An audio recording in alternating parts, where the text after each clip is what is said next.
Hey everybody, Alex from SeemsGoodMagic.com here. We're back to Khans of Tarkir drafting. Be sure to check out this week's episode of the Mortar Pod. I do the Big Lebowski custom magic set. And Big Lebowski, awesome movie. And I think you'll enjoy the custom magic set. Why don't we move on and take this Dune Blast, right? Why not? Gotta love the Dune Blast. Pretty powerful sweeper in this format. And we're not really giving up too much. It's like riding a bike, actually. It's been a couple weeks since I've drafted Khans of Tarkir, so hopefully it'll be back on the saddle without any hitches. Yeah, nothing too crazy in this pack. Maybe it's just because I'm so used to jamming cube now, but let's take a Dune Blast. Past a Herald of Anafenza? Don't mind if I do. I love that card. I love Raider spoils too, as you all well know, but I'll take a Herald. Kind of wouldn't mind getting both, to be honest, but I don't think that's going to happen. Here's some fixing. And yeah, not too much else in this pack. Beyond a Sandstep, Raider spoils, and Herald. Jeez. Past an Abzan Ascendancy? It's like Christmas over here. And there's Bellowing Saddlebrute in here too. Jeez. Sultai Flare, Skull Hunter. Bunch of good cards. But we got to take the... this is like my favorite Ascendancy card in Limited. And it happens to be insanely good with Herald of Anafenza too. Although, I mean, yeah, you don't get the 1/1 White Spirits, but I just mean the fact that you get to pump all your little warrior tokens is kind of cool. But yeah, Saddlebrute's insane too. But I'm going to take the Ascendancy. Alright, I guess we can take Blossoming Sands without any problems here. Otherwise, Hardened Scales, which does work well with Abzan Ascendancy, but I guess it works well with Herald of Anafenza too, but I'm not really sold on Hardened Scales being that good of a card. For the most part. Even in optimal situations, it's still like a mediocre card, I think. At best. Alright, let's place the Blossoming Sands in the side here. Alright. Death Frenzy is actually a really good card. Bloodfell Caves help us do a red splash, but I don't think that's necessary. Let's just take Death Frenzy. This card's really good. So we're looking pretty control-ish at the moment, but that's okay. I love a good Alpine Grizzly. I'm probably okay taking that. Not giving up too much else. Highland Game's a fine 2-drop. Dragon Scale Boon is a playable trick. Jeskai Elder is good in blue, to be sure. Both Jeskai and Sultai.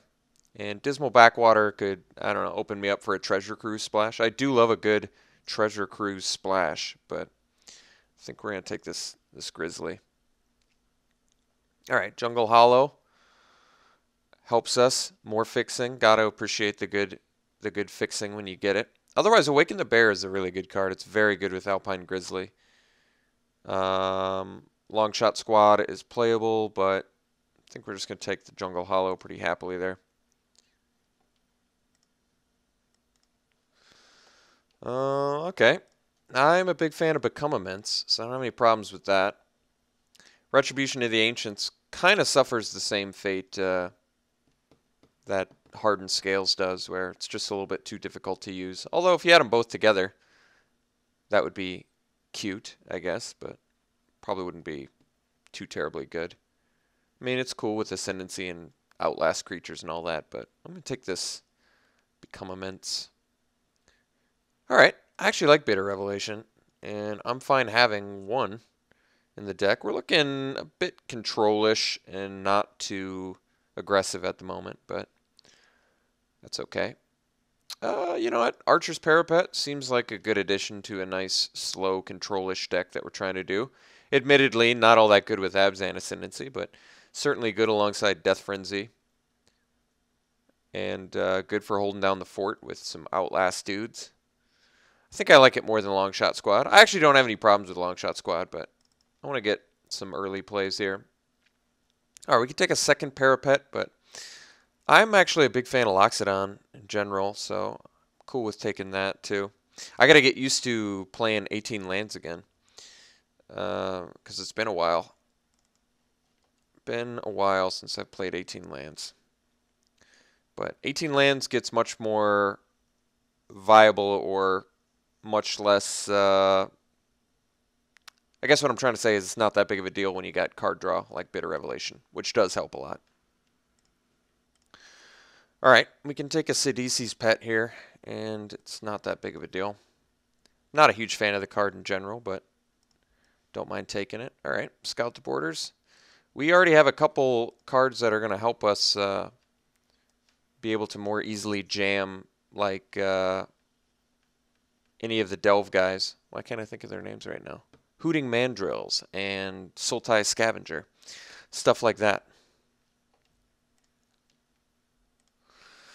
Alright, well, I've got a tough choice here, because Murderous Cut is one of the better removal spells in the format, but Armament Core is insanely good too. So this is a difficult pick for me. I really do like Armament Core a lot.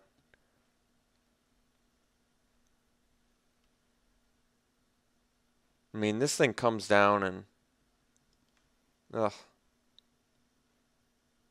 I mean, there's a better chance Armament Core tables, but no one at the table being Abzan seems hard to believe. That being said, there's absolutely no possible way Murderous Cut is tabling. Alright, I guess we go for the extremely slim chance that Armament Core tables and take the excellent removal spell of Murderous Cut. But it's tough because I really do like a good Armament Core. That card is one of the more optimal ones in Abzan, to be sure. But Murderous Cut, man. Tough to deny the monocolor awesome removal. I can take Skull Hunter. We don't look particularly aggressive, which makes that slightly worse.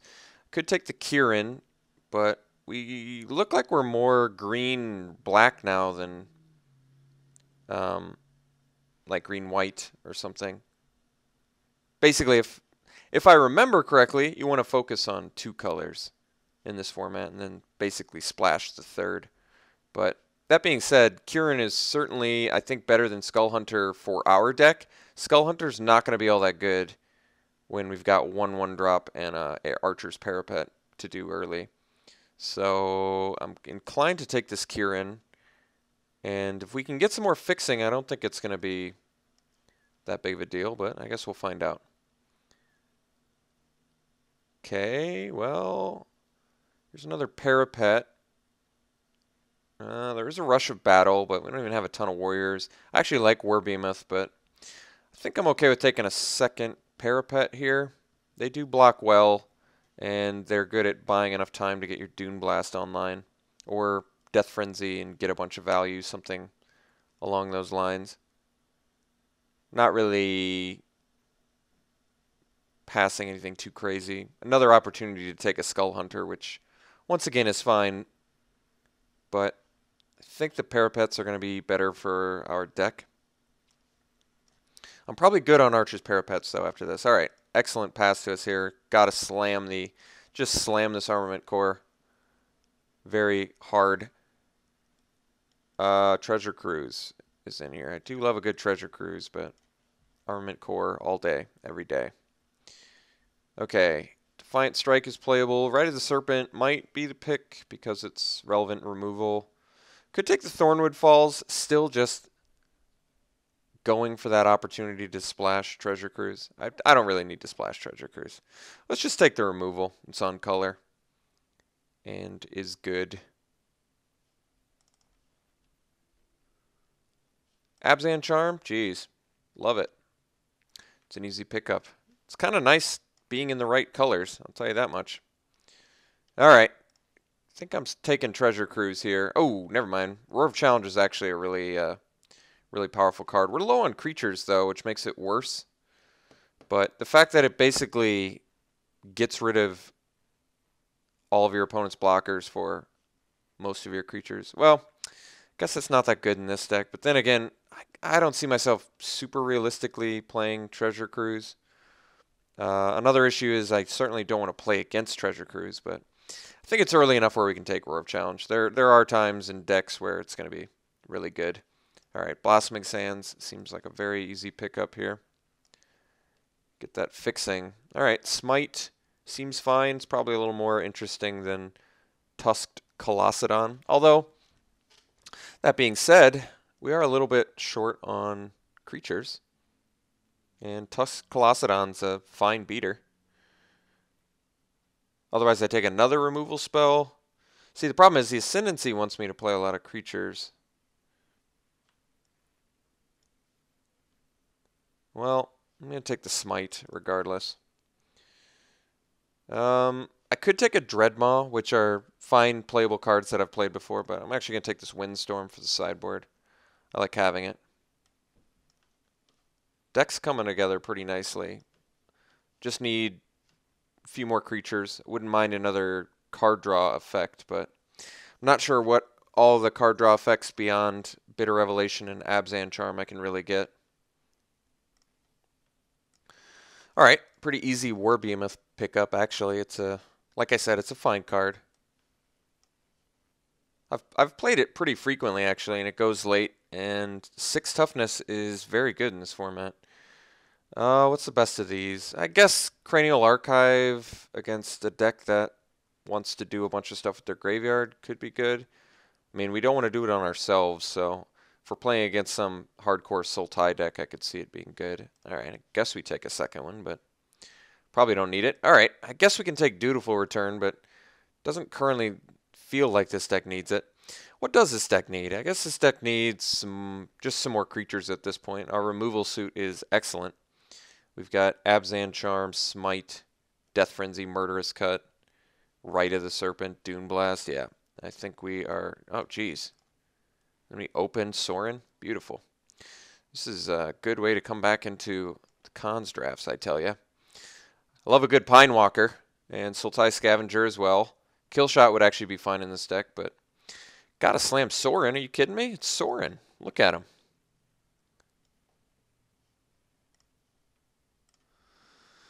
All right. What are our options here that I like? Well, we can take the Bondkin because we still are short on creatures. But Sorin kind of counts as a creature too, so we're up to like 10 creatures. I think we take Blossoming Sands. Let's get our deck really going with this fixing.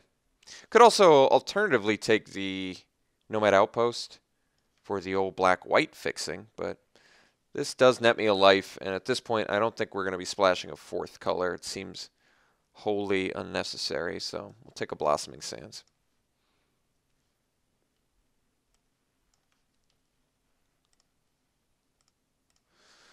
I think realistically we can probably cut Dutiful Return, and I'm thinking about, I'm pretty close to cutting Roar of Challenge unless we get some, I don't know, some more creatures pretty soon here. Alright, options here. Well, this spits out Warriors, but we don't really have a lot of Warrior buffs currently. I could just take the Unyielding Krumar, which is fine. I could take another War Behemoth, but that tabled last time. And I could take the Opulent Palace, which is actually more fixing. We're only 2 cards short of an actual deck, although quite a few creatures short of a deck. I think because we're going to table Krumar or Behemoth, I'm just going to take a nice fixer here. Nice black-white, or black-green rather.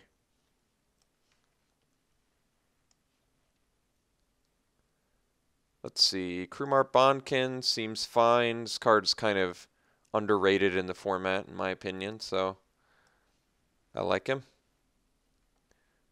Alright, we've got a Nomad Outpost, which is even more fixing.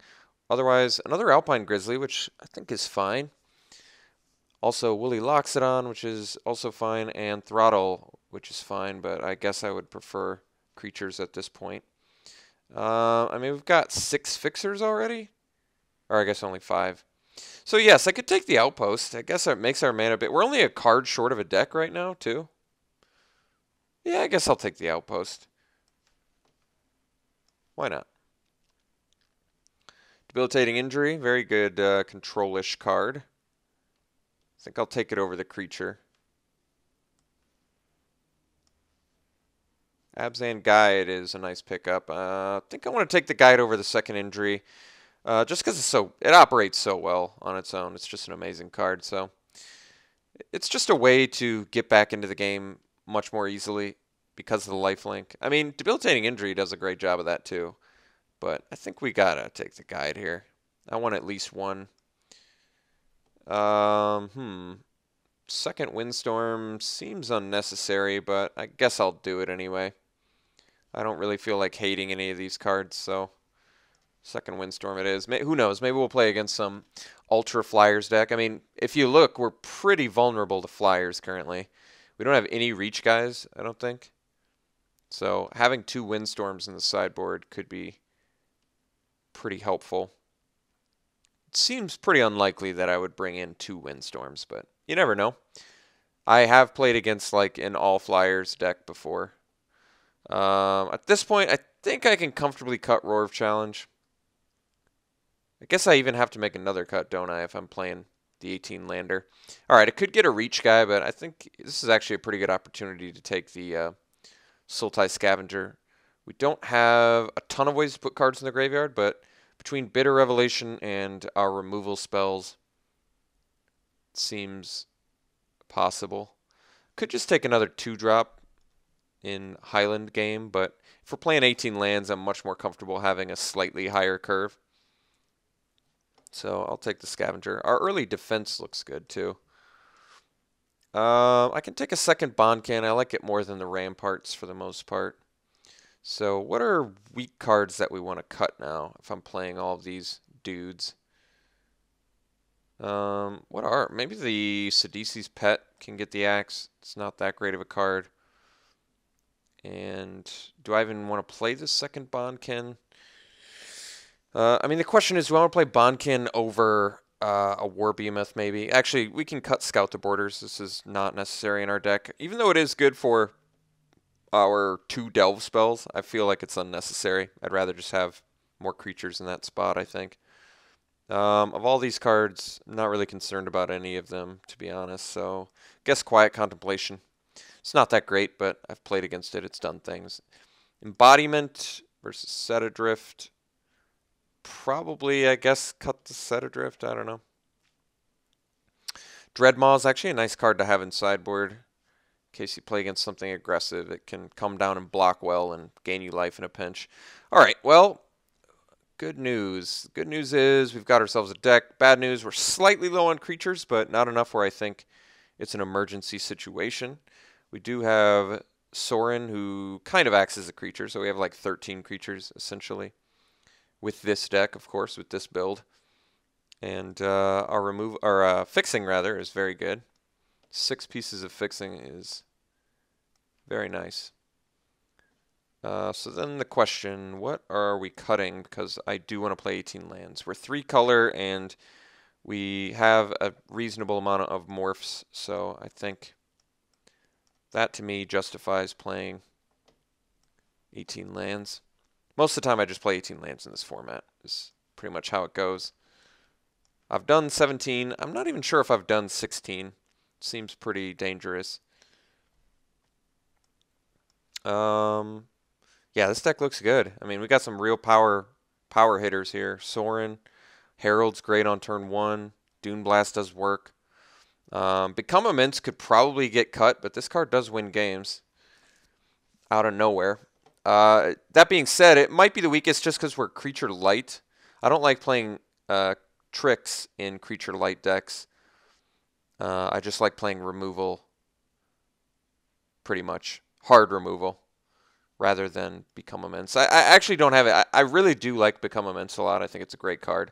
But like I said, I think I'd rather just stick to my creatures that sort of do a lot of damage on their own and then back them up with some nice spot removal or board wipers. And actually, Death Frenzy is absolutely insane in this deck since the only thing that it can possibly kill is an unoutlasted Herald and a Fenza, and I guess the Warrior tokens, but everything else is like immune. Oh, I guess Alpine Grizzly dies to it too, but still minimal. Only like a couple of creatures in our deck actually die from Death Frenzy, so that makes it much more powerful for us. I'm definitely comfortable with this build. I mean, I look, you know me, right at home with Abzan or Mardu and all that nonsense. So I couldn't help it, guys. I couldn't help it this time around. I opened Dune Blast. Yeah, we were definitely in the right colors this draft. This is pretty insane.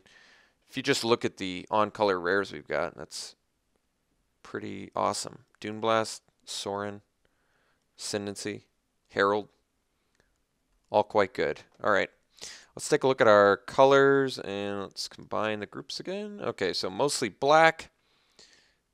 Here's our 3-color cards. This is black, green, and we're basically splashing white.